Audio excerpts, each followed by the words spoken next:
নবী যেমন শ্রেষ্ঠ নবী, এই নবীর উম্মত যারা হতে পেরেছে তারাও শ্রেষ্ঠ উম্মত। সম্মানিত আশিকান বৃন্দ, আওলাদে রাসূল অল্প কিছুক্ষণের মধ্যেই চলে আসবেন। আজকের আখেরি মোনাজাত দিবেন, বিদায়ের বেলায় আমাদেরকে নসিহত করবেন।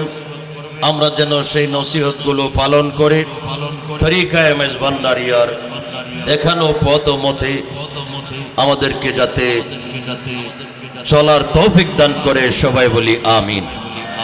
উলামায়ে কেরাম এক এক বিষয়ে, দরবারের বিষয়েও বিভিন্নভাবে কথা বলেছেন। আমি আপনাদেরকে শুধু দুইটা শুভ সংবাদ দিব, দুইটা শুভ সংবাদ দিয়ে আমি বিদায় নেব। আর সেই শুভ সংবাদগুলো হলো, যারা তরিকায়ে মেজবান্ডারিয়ায় আওলাদে রাসূল মেজবান্ডারির হাতে হাত দিয়েছেন, সেই সম্পর্কে আল্লাহর পেয়ারা রসুল 1400 বছর পূর্বে কয়েকটা শুভ সংবাদ দিয়ে গেছেন হাদিসে পাকের মধ্যে।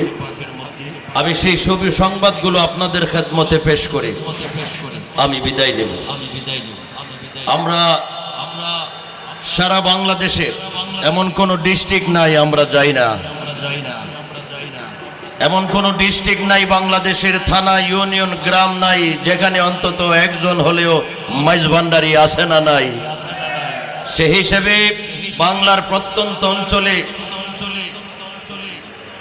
আওলাদে রাসূল জান, আওলাদে রাসূলের সফর সঙ্গী হিসেবে যাওয়া পড়ে সারা বাংলাদেশে আমরা বলি, বাংলাদেশের বুকে একমাত্র শুধু একটাই দরবার আছে, যেই দরবারে নজরে নজরে, চোখের পলকে পরকে আল্লাহর ওলি পয়দা করে। উচ্চ সুরে বলুন মারহাবা। দ্বিতীয় আরেকটা দরবার বাংলাদেশে আমাদের সামনে কেউ দাঁড় করাতে পারবে না। মেজবান্ডার দরবার শরীফ থেকে যত আল্লাহর ওলি সৃষ্টি হয়েছে, বাংলাদেশের দ্বিতীয় আরেকটা দরবার এই দেশে এখনো জন্ম হয় নাই। উচ্চ সুরে বলুন মারহাবা। এই দরবারটা সাধারণ অলির দরবার নয়, অলিদের মধ্যেও বিভিন্ন তবকার মকামের অলি আছে। অলি আউলিয়াদের মধ্যে শেষ মকাম, এর উপরে আর নাই। বেলায়েতের জামানায় অলি আউলিয়ার যুগে সর্বশেষ মকামের নাম গাউসুল আজম। বড় করে বলুন মারহাবা।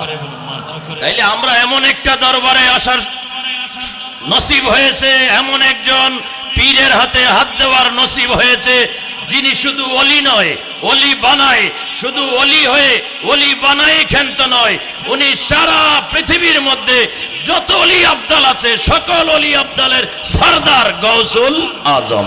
বড় করে বলুন মারহাবা। তো বাদশার ছেলেরাও নাকি বাদশা হয়, বাদশার ছেলেরাও বাদশা হয়। নবী যেমন শ্রেষ্ঠ নবী, এই নবীর উম্মত যারা হতে পেরেছে তারাও শ্রেষ্ঠ উম্মত।